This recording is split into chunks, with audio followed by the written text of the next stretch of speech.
were actually present at the meeting in Rome, Saturday in 2002, which was quite an ad hoc meeting and not planned at all. Birgit and Sveinarne, Alan, and some others made it as well. Anyway, when the IIPC was originally operational, in the agreement there was a statement of the goals, and I, several years ago, put it into a sentence that the initial goal of the IIPC is to establish a new way of collaboration between national libraries for preserving the internet content by acquiring, preserving, and making accessible internet content to future generations. I should have added to the national libraries other interests as well.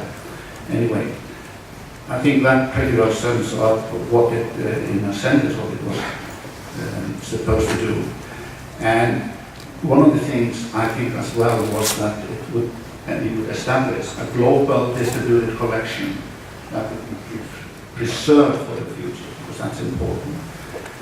I also think that at our minds, the very first issue was technical cooperation. I think that was the primary mover for this, because all of those who have been working in this area realized that they needed better tools, especially in the beginning for harvesting, and of course later there have been all kinds of other tools like collection building, and things like that.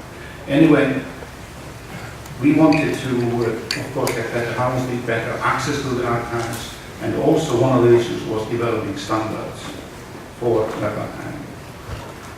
So I think that added to this, and I think that's probably where we have failed the most, is to provide a forum for sharing knowledge. I'm not talking about IIPC, I'm talking about external, how to go beyond the IIPC, out into the world, and trying to really to raise awareness in other institutions that matter for the importance of preserving this material for the future. Another issue is developing interoperable tools and techniques. That's also been difficult. So I think that's what I'm going to say, and I'll give it to Birgit. Okay, I think a lot of the things that drove us in the Nordic countries at that time still actually is true. We were all dealing with web archiving. We actually had our own web indexing projects in the Nordic countries at that moment. And we find out in that period that 5 institutions was too small to do this task. We actually couldn't pull it off. We had a lot of problems pulling that off, and then we decided that we wanted to move it into another sphere, and we got very tool-oriented, because most of us actually had to set programs up, so we needed a tool, and at that time we actually also put money together, the 5 national libraries, and could send 2 people to Internet Archive on a half year, simply to be working on the tool. We took one from Iceland, and we took one from Sweden, and we had a lot of debate inside the 5 countries. And actually what we did was we found money to Torstein so he could travel around and doing a lot of the work for all of us. And this is basically the situation we still have in this area. We are, as a region, the Scandinavian or Nordic region, too small to pull this off. We really need a lot of you, and we want to participate in pulling this off. We had a funny thing. We decided at that time that then we would drop our national meeting, Nordic meetings. And it's not more than 1 year ago, one suddenly said, why don't we have our Nordic meetings anymore? Why don't we? And we said, oh, we forgot. We actually decided that further on we'd just work together internationally. But this is what it is about. And for us, it's very much still about tools and network. Network is so important. You are our family. No doubt about that. It is you we think of first when we want to hear how is other people doing this and that. And not only in this area, but it has taken out, so it also in other digital areas. But I must say, coming here for 10 years now, this is my family. I look forward to meeting you all each year. And it's important, and I understand why you say, I only miss the IPC part. This is because this is coming home to be allowed to discuss all the dirty things with you, and we are much more people than we were 10 years ago, and we have brought it out and talking about nearly everything about web harvesting now, but it's still, for me, about the tools. They don't not work as they should yet. Hi. I was recruited into the Internet Archive by Michelle Kempton, who some of you may know, especially from that era, who I suppose was at that Rome meeting. And as she communicated it to me, there was the strategic decision that an open source crawler was going to be necessary. In working with other libraries and doing contracts for the Library of Congress, as the Internet Archive and its sort of sister organization, Alexa, had done. We had a bunch of tools which kind of got things done, but we're all in a phantom zone of licensing availability. We had a research crawler from DEC Research, which nobody could really approve the release of the source code for. There was the Alexa crawler, which we didn't actually have the ability to run in-house. There was the Alexa Wayback Machine, which we had the source code to, and we were allowed to share with other nonprofit organizations who couldn't publish on the web. So we had tools that gave us a good blueprint of what people needed, but they were handcuffed in how much we could use them and how much other institutions could use them. And so that, together with especially the experience of the Nordic Web Archive and them using different crawlers, Nadelib, Compound, I think there was one other, HDTrack. Everybody had experience with things that they liked and things that they didn't like, and things that they thought would be part of the future solution and things that they didn't. And it was sort of the wisdom of these different discussions that a common tool set that was clearly open source, that anyone could use, and that wrote the same stuff everywhere so that people didn't waste duplicate effort or build things that were unnecessarily incompatible. Or also, I think, wind up encumbered in long-term contracts with very expensive service organizations, which is always a risk for a lot of these type of efforts, was the main goal that brought me into the archive. Let's build something to achieve this. And then as the IPC became formalized and the deal was made to bring some extra engineering resources, Chris and Eric, to the archive. So we had about a year there where we had a pretty significant dedicated team to get these from nothing to a working order.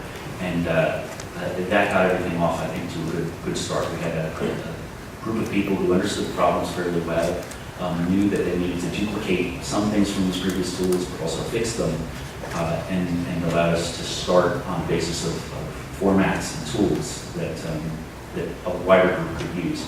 And even then, everybody had different priorities, scales, national scale, thematic scales, very small scales, very large scales. But it was enough to see the project. And so I thought that was interesting. It was a very compelling project for me to take something that both had existing challenges and new possibilities, and to try to set a good standard, raise the level that lots of people were able to use through this free offering.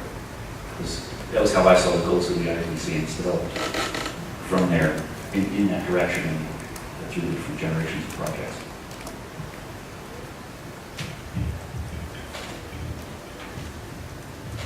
Okay, the second question, what about the focus and the organizational structure of the IPC has contributed to our successes or our failures? And what has kept and will keep the IPC a relevant organization? Okay, yeah. Of course, that we have brought up so much has to change IPC. Because a lot of different perspectives are covered now.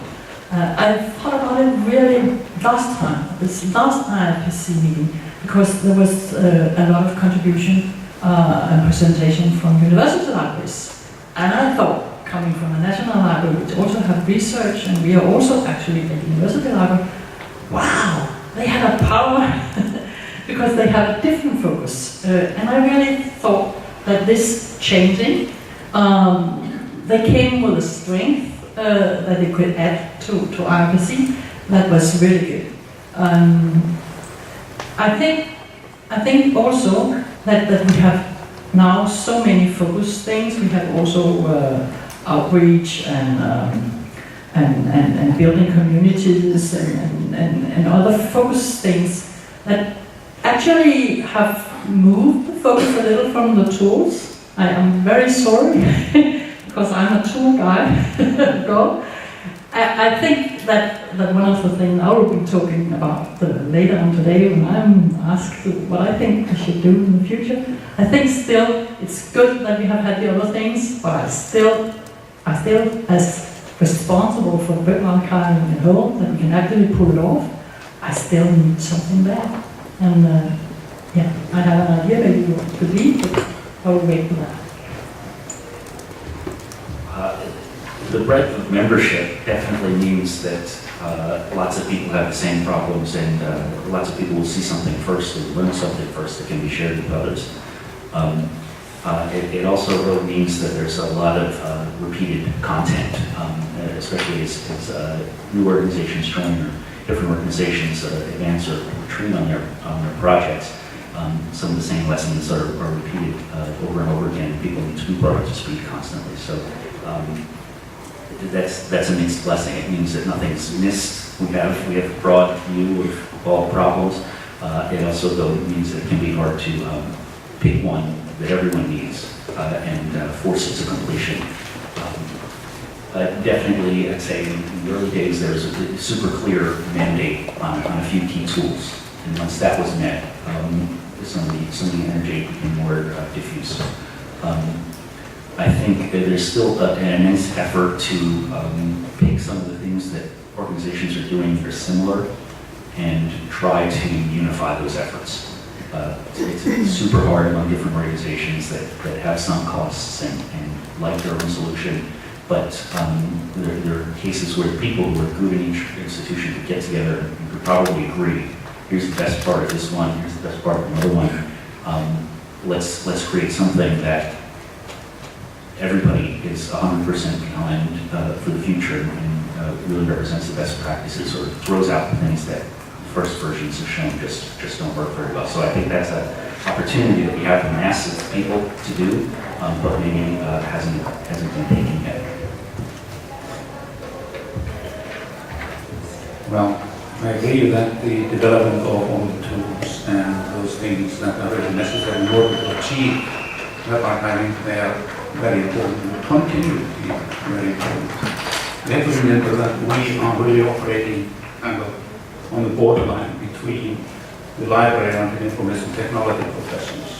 And that, to my mind, has always been kind of maybe not too controversial, but still it's one of those things that have always been part of the IIPC and part of where are we going to go within the IIPC, and probably will be a little bit in the future as far as I can judge by hearing presentations here today. And having said all of those things about developing tools and what is necessary, I believe that is not going to be, or hope I feel it's not going to be the main problem, because it's easy or fairly easy to agree on that. What will become extremely difficult, in my opinion, is to achieve what I consider to be a primary goal of the IIPC, is a global issue, if you like. That means how are we going to try to increase the scope of the IIPC and how is the IIPC going to reach out to those parts of the world that are totally without archiving, like the whole of Latin America, the whole of Africa, and large parts of Asia as well, and even some parts of Europe. And I think that is a tremendous challenge, because it's not something you can do overnight. If you are successful in the next 10 years, that's quite an achievement by itself, because it involves so many things, as have been apparent today. They bear both on, of course, legislation and things like that, because you need the legal deposits law probably in each country, and you have to lobby for that, and there are all kinds of oppositions to that. But there's also another factor. I don't think the national librarians, if you like, or librarians who run those institutions, archivists, are totally convinced that they should be doing this thing. And that may be even a greater obstacle than finally getting all these legislation through whatever, or getting things, or making things possible, let's say. I think that's what I would like to put into this part of the discussion.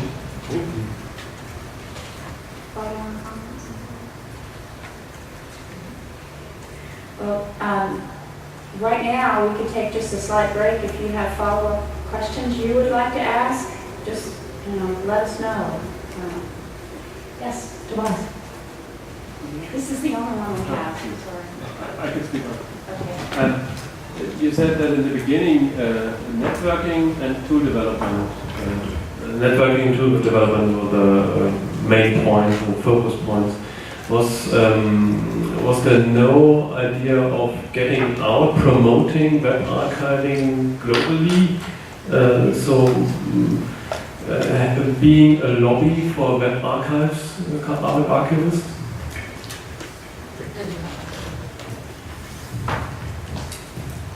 Yes, there was. It was on the agenda, but it doesn't get so much focus.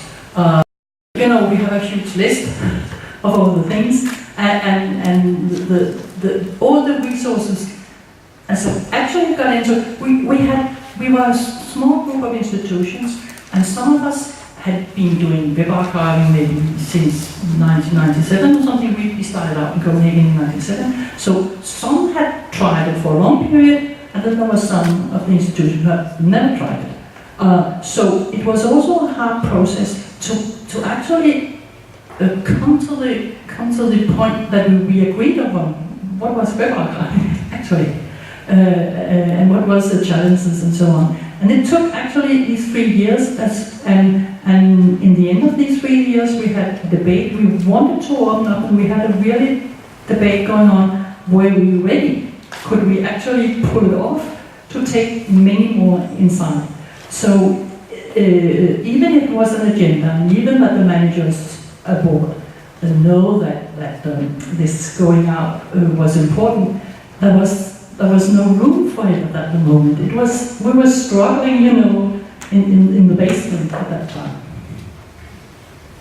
I can just concur with Birgit, because I had the 2 points that I had already made to facilitate coverage of internet collections with the national legal framework, and collection policy was one of the issues. As I defined them in 2005, I think it was, or 2004, when I was talking to some people about it. I think it was the National Libraries of the World at the time. Anyway, and the other one was to raise awareness of internet preservation issues and initiative. Those were very much part of the original agenda. It's just that it's just a minutiae part of it, and we really couldn't come anywhere until we had the tools and until we had some archives to show. I think that's one of the problems. I recall that being mentioned, but it seemed to be a sort of out over the horizon type thing, like when we have these archives, then we can prove to the world that they're good. The one other aspect where I thought some of the early meetings worked in that regard wasn't to the world as a whole, but within the organizations themselves, helping everyone go back to their home environments and say, well, the Library of Congress is doing it, we should do it. Or the Nordic libraries are doing it, we should do it. Or the British, French libraries doing it, etc. So there was a certain amount of social proof that was provided by having everybody sign on at the same time and say, we're going to be left behind if we do not at least do it with the same level of competence as these other people who've been doing it for 5 years or more.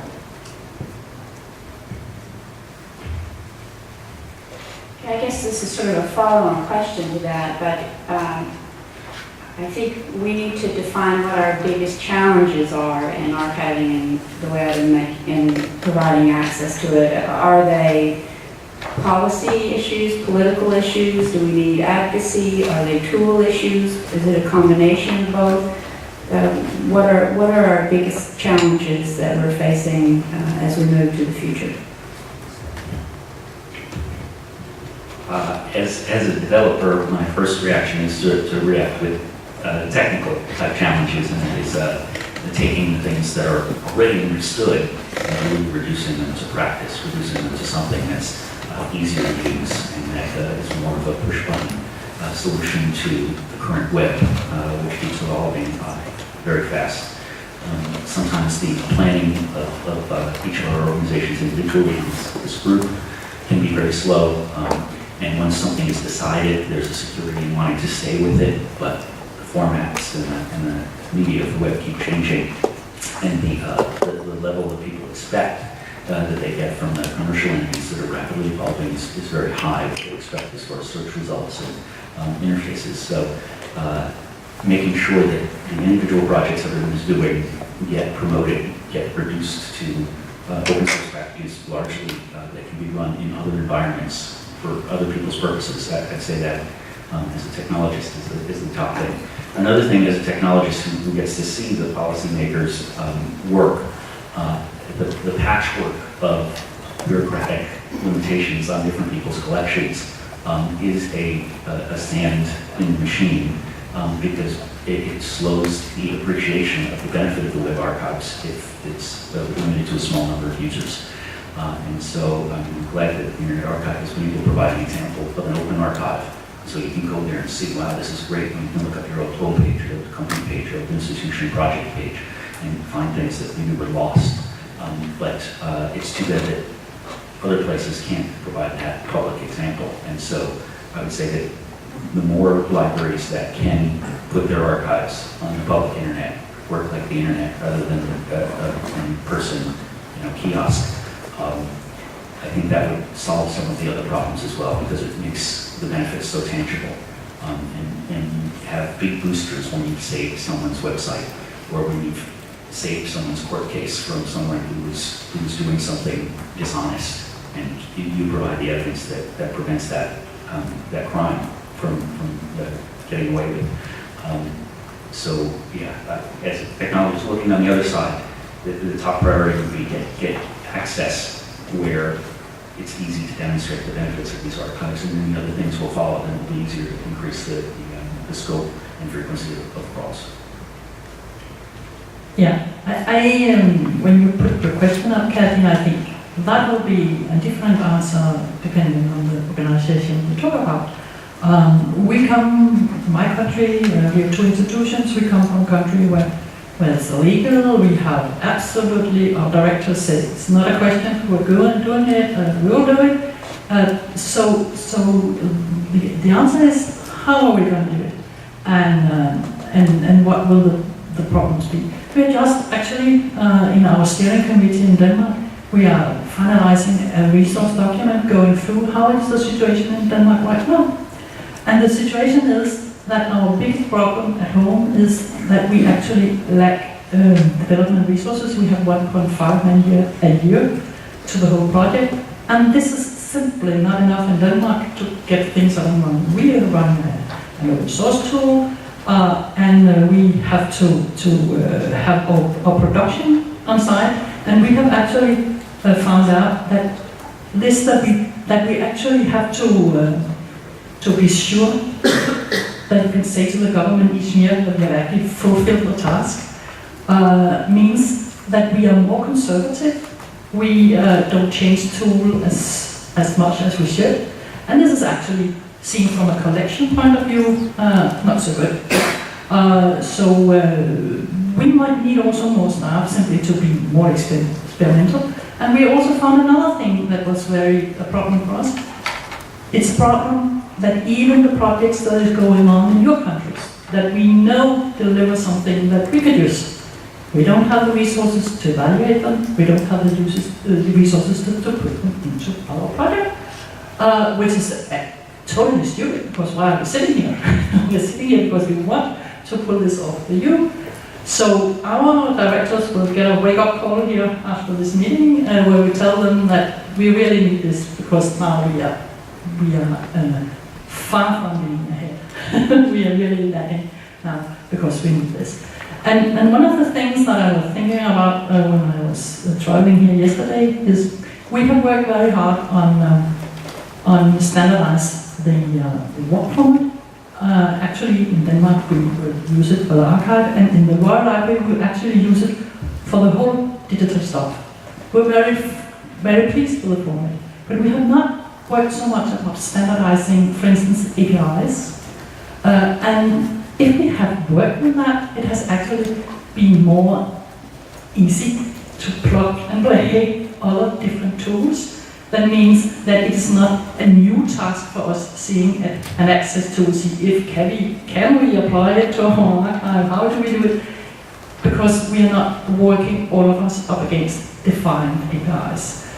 So this is one of the things I really think should be the next big thing, because we realized in Denmark that we cannot even put all your tools inside because they don't fit together, and they don't fit together in all things. Well, I'm not going to talk so much about technical issues because I believe that the IIPC will eventually be the forum that will sort that out and will be the forum where you can achieve this incorporation. I think that if you talk about challenges, both maybe to the IPC and archival record in general, one of the big issues, of course, is access, how to provide access on a much more broader basis than it is now. We have everything from a dark archive, from a grey archive to a totally free archive like in Iceland. And being coming from Iceland is very easy because we have a totally liberal law where you can access, everybody can access it, and there's no problem. We can get everything we really want out of from the Icelandic web, be it protected or be it not protected. We are allowed to take everything, so that's not a problem. Easy for me to sit here and talk about that. But access has another aspect, and it's a quality aspect, because whatever archive you have, in the end it's going to be so big that it's not possible, in my opinion, to do it in any, certainly not by personnel of the libraries or those who are keeping the archive. They cannot make that kind of quality assurance in any meaningful way when you have billions of web pages.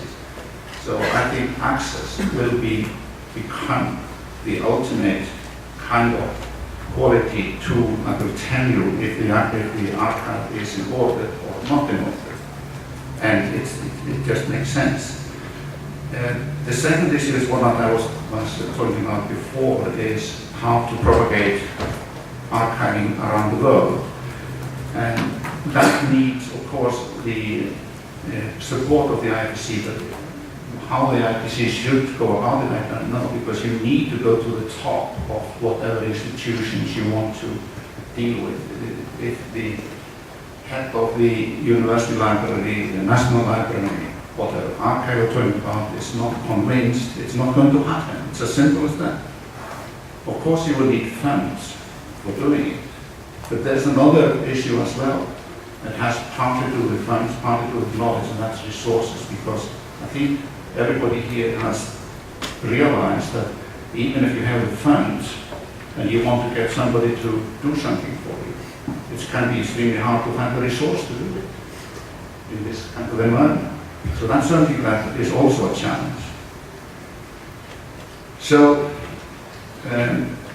in my opinion, that is the real challenge of the IIPC, is how to go out into the world and fulfill its obligation of spreading the gospel, whatever you want to call it, around the world, and hopefully in 10 years' time to have a much bigger kind of coverage, which, I don't even want to go to that, is going to put some serious challenges on the IIPC organization. We have about, I think, 5 minutes left, and I have one more question. How might the changes and challenges we just talked about influence the future of our IPC related to our structure, our focuses, our goals? So how can we match what you just said as challenges and changes to structure of the organization, to setting our goals for the future, such as that? So. That's a very difficult question, because I've been looking at it and thinking about it, and recently we want 44 members. I believe that the present organization is going to cope with that. We'll be able to cope with it. Let's say we double it, go up to 100. How it would need a totally different way of thinking, totally different structure, maybe splitting it up much more than it is today. And we cannot have those large gatherings where everybody is able to talk about all subjects. That's simply not going to work with such a large organization. So I really don't know, but one thing is sure, that if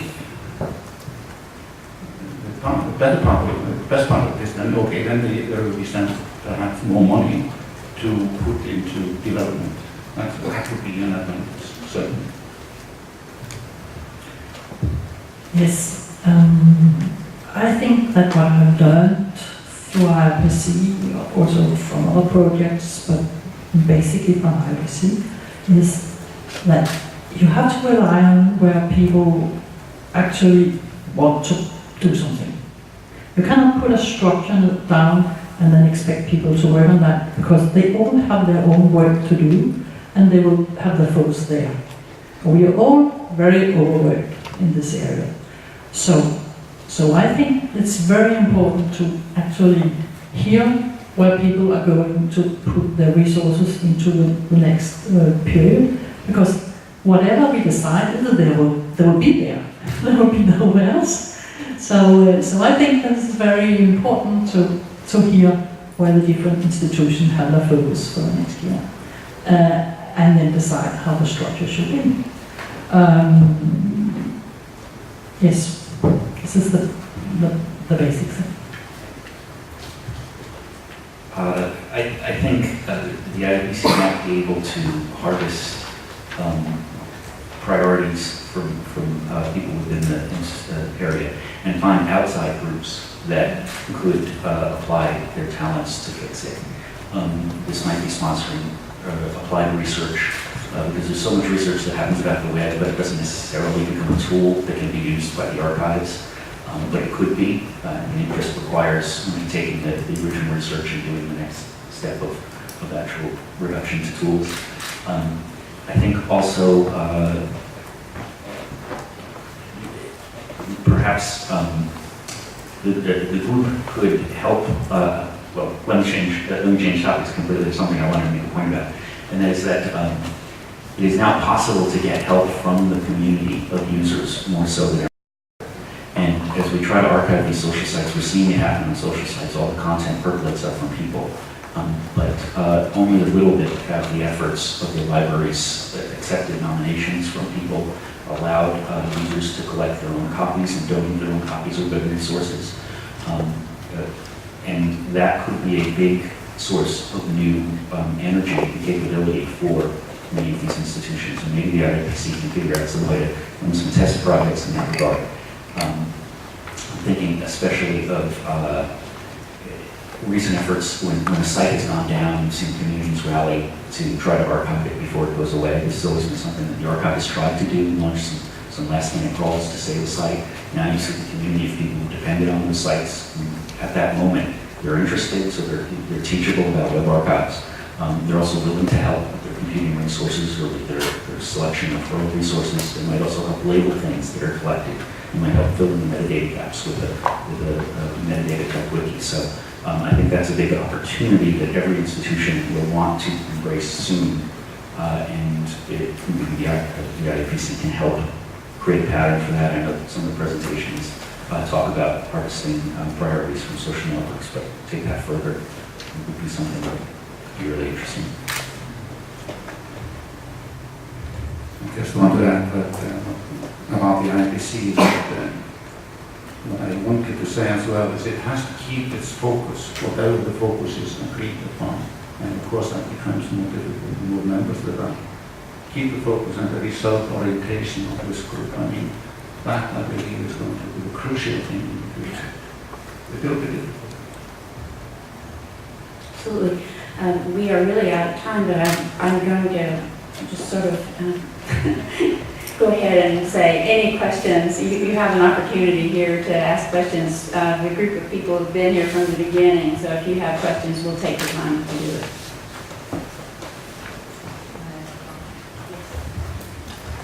I think that if I should say, what will your personal focus be for the next couple of years, I would set interoperability.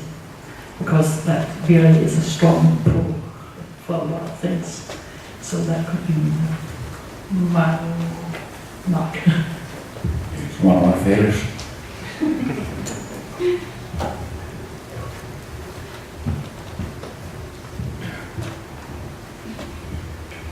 One of the things that has changed since the IPC was started is also, I think, the fact that web archiving at that time was a fairly strict area where you could say, well, you have a website and we collect that website. But like more and more things can be found on the web. Web archiving is getting a more vague term for all things digital that organizations are collecting, e-books, whatever, e-journals. You can harvest it via the web, but you can also get it from the publisher. So I think if we speak about web archiving, we should also take into consideration that it has a different meaning compared to 10 years ago or 5 years ago, and that we should extend our scope as well and incorporate more things that we might not think of now. So don't be too strict in saying web archiving. That's my message. Any comments to others?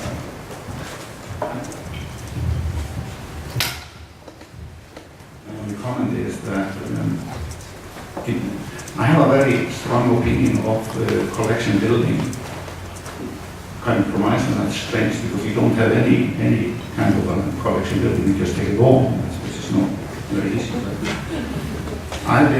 Whatever we have been doing, we have been always thinking about what we call, and it's not my own term, collection record, means that whatever we do, whatever we collect, and whatever we archive, I believe the important thing is that that archive should be as complete as possible. That means that whoever wants to use it in the future, even know that if he or she is looking at something, this is where you go to. If it isn't there, it doesn't exist. Hardly exists. 99% doesn't exist. I think that's a very important thing to keep in mind, irrespective of whatever collection policy you want to take. And I can't argue with many of you about that, but that doesn't matter. Just whatever you do.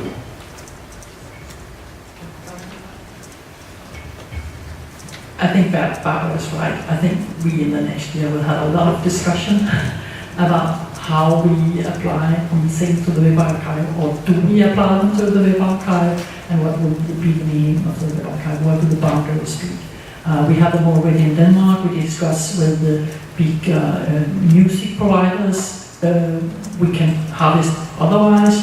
Should we put them in with metadata structure in our other systems, or should we not? We have it with ebooks. It's the same discussion going on at the moment. We harvest them into the web archive, but we have a lot of discussion about should we also duplicate it outside, or should we remove them outside? Because we normally get access to these things in a structured way through our catalog system, and there will be I totally agree. We'll have a lot of debate about that.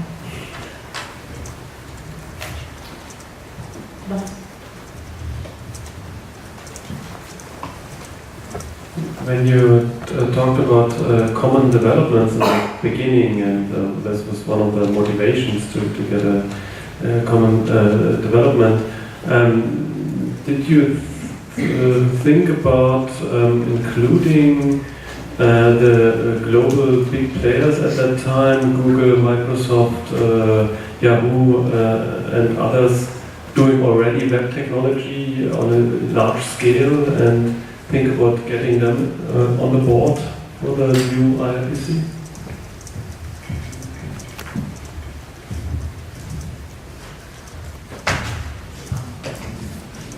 Not in the form that you actually put it out, but I think they were always, they were not interested in us as such at that time. I don't know even if they are now, but they were on the side, especially because Internet Archive were there, and they worked together with the big players in that area.